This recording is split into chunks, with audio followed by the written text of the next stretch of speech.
नमस्ते और आप सबका स्वागत है मेरे चैनल में डिलीजेंट मीक। आज हम बात करेंगे कि जो पाइथन की लाइब्रेरी होती है dlib उसको इंस्टॉल और इंपोर्ट कैसे किया जाता है।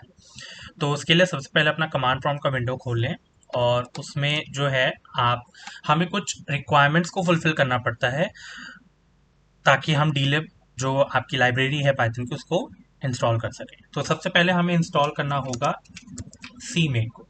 तो उसके लिए हम कमांड लिखेंगे pip इंस्टॉल और फिर CMake। मैं जिस तरह से लिख रहा हूँ वैसे ही लिख लीजिए। उसके बाद आप एंटर प्रेस करिए।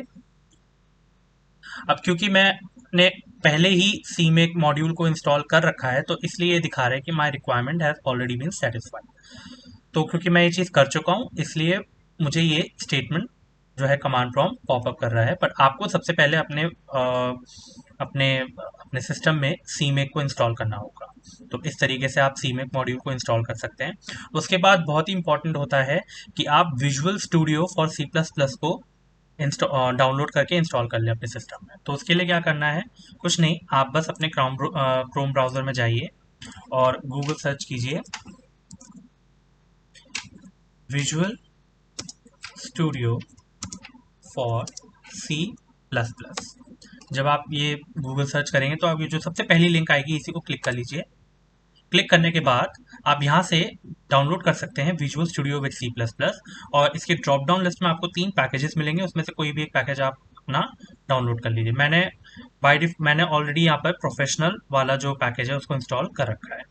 अब ये इसका जो साइज़ होता है वो 4 से 4.5 GB तक रेंज करता है। मतलब मुझे एकदम से ध्यान नहीं है लेकिन मतलब 4 साढ़े 4 GB के अराउंड इसका जो है साइज़ रहता है। तो मैं बार बार अनइंस्टॉल इंस्टॉल नहीं करूँगा इसको। मैं already visual studio for C++ install कर चुका हूँ।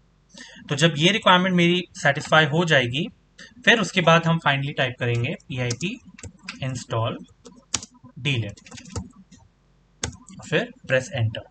तो इसको भी मैं ऑलरेडी इंस्टॉल कर चुका हूँ अपने सिस्टम में, तो मेरे को अगेन ये कमांड प्रॉम्प्ट जो है स्टेटमेंट शो कर रहा है रिक्वायरमेंट ऑलरेडी सेटिस्फाइड। अब इसको क्रॉस चेक करने के लिए मुझे कुछ नहीं करना, मैं बस पाइथन चलाऊंगा और यहाँ पर लिख दूंगा import dlib, चेक करने के लिए कि मेरा जो ये मॉड्यूल है वो सक्सेसफुली इंस्टॉल हुआ है कि नहीं। तो जैसा कि आप देख सकते हैं सक्सेसफुली इंस्टॉल हो चुका है dlib। अब मेरा इस वीडियो बनाने का पर्पस यही था कि मुझे बहुत लोगों के कमेंट्स आते हैं और उसमें वो ये इशू फेस करते हैं कि जो आपकी डायनामिक लिंक है dlib वो कुछ इनिशियलाइजेशन रूटीन फेल कर रही है।